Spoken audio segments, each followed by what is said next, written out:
Yes everybody, अ very very important question. इसमें elementary property लगेगी, उसके बिना बात नहीं बनेगी। मैं पहले ही आपको बता दूं इस क्वेश्चन को कराने से पहले, ठीक है।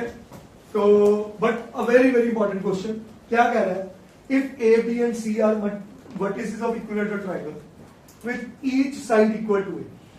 हमें यह भी पता है कि एरिया ऑफ इक्विलेटरल ट्रायंगल दीपल क्या होता है,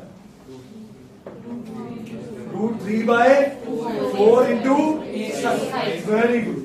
सो √3/4 इंटू कुछ मैं इसके आसपास लिखना शुरू हो। Sure, is that clear? इसको बना लिया इक्वेशन नंबर 1।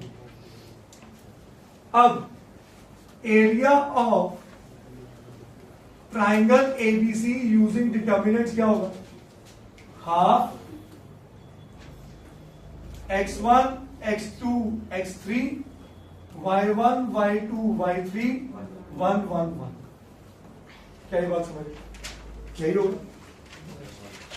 हाँ जी सर। जैसे अभी ये है तो हम x1 x2 x3 अगर हम रो में ले लो ये ट्रांसपोज कर देते हैं। हाँ, एक ही बात। क्या यहां तक समझ आया? अब इसके अंदर डिटर्मिनेंट में और इसमें क्या फर्क है? 1 1 1 की जगह क्या है? 2 2 2। आप नोटिस करो, मेरी बात ध्यान से समझो। मुझे अगर किसी भी डिटर्मिनेंट के हर कॉलम को या हर रो को, मेरी बात ध्यान से समझना, ये एक प्रॉपर्टी मैंने करा दी आपको, ए का डिटर्मिनेंट इज ए की पावर।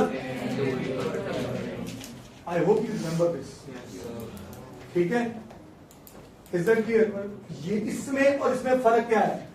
ये जो के है ना, हर एलिमेंट से मल्टीप्लाई हुआ। किससे हुआ था? मतलब 9 के 9 एलिमेंट से, बट मुझे किससे करना है? 1 से। तो जो n चढ़ता है ना, n चढ़ता है, मैंने उस दिन भी कॉन्सेप्ट समझाया था। अगर ऑर्डर 2 है, 2 रो 2 कॉलम, दोनों रोज में मल्टीप्लाई हो गया के, तो बाहर आ गया था वो 10 का स्क्वायर। एक क्वेश्चन कराया था मैंने। और अगर वही ऑर्डर 3 होता तो 10 की पावर 3 आ जाता।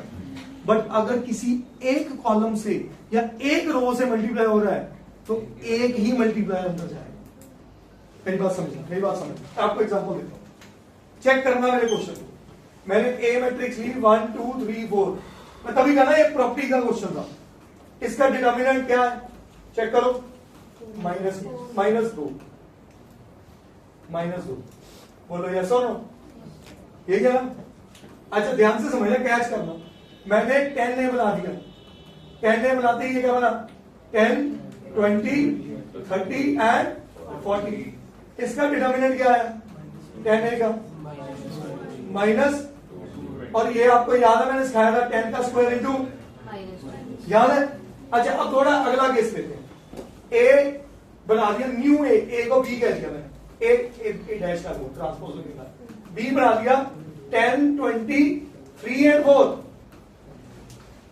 मैंने क्या किया? सिर्फ एक रो से मल्टीप्लाई किया, सिर्फ एक। इसमें क्या हुआ? दोनों रो से मल्टीप्लाई हुआ था, सिर्फ एक रो से। तो अब देखो इसका डिटर्मिनेंट क्या बना? 40 माइनस, विच इज, जिसको मैं कह सकता था 10 इंटू। तो अगर एक रो से मल्टीप्लाई हो रहा है तो एक 10 बाहर आ गया। अगर दोनों से हो रहा है तो, अगर ऑर्डर 3 होता, 3 से मल्टीप्लाई होता तो 3 10 बाहर आएगा। इसका मतलब यहां 1 की बजाय मुझे क्या इंट्रोड्यूस करना अंदर?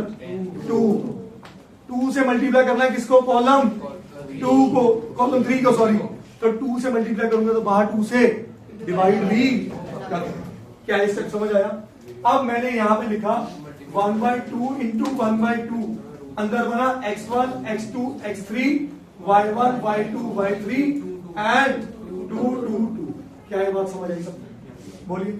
हाँ जी बेटे, वही मैंने वहां कॉन्सेप्ट समझाया। अगर एक कॉलम या एक रो को मल्टीप्लाई कर रहे हो किसी एलिमेंट से तो एलिमेंट बाहर डिवाइड भी होगा, ठीक है? ये एलिमेंट्री प्रॉपर्टीज का पार्ट है जो डिलीट हो चुका है। नॉन मैथ स्टूडेंट्स को अलग तौर से पूरा डिटेल में कराया जाएगा, ठीक है? अब बाहर आ गया 1/4, यहां आ गया x1 x2 x3 y1। मैं एक काम करता हूं, इसको दोबारा लिखने की बजाय यहीं पे लिख दूं 1/4। बोलो जी। अब नोटिस करिए और चीज क्या है यहां पे, स्क्वायर हो रखा है, तो मैं इस एरिया को a लिख रहा हूं, सही है। बोलो, यहां मैं लिख देता हूं a स्क्वायर। ध्यान से समझो, ये क्या बन गया 1/16 x1 x2 x3 y1 y2 y3 2 2 2 का होल स्क्वायर, क्योंकि ये डिटर्मिनेंट तो वैल्यू है, वैल्यू का स्क्वायर कर दिया, ये बना a स्क्वायर। बोल लो, अग्री कर गए। अब अगर आप इस चीज पर अग्री कर गए बेटे, तो अगली चीज समझना, जहां पे कंक्लूड करता हूं इस टॉपिक को, इस इक्वेशन को भी स्क्वायरिंग कर दो, इसको भी तो यही कह रहा हूं ना मैं।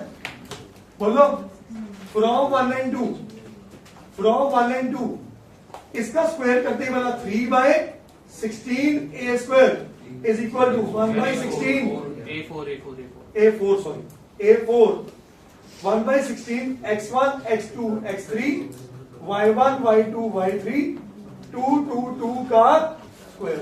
16 से 16 काट, तो हेंस प्रूफ हो गया कि नहीं हो? अंडरस्टूड? करिए।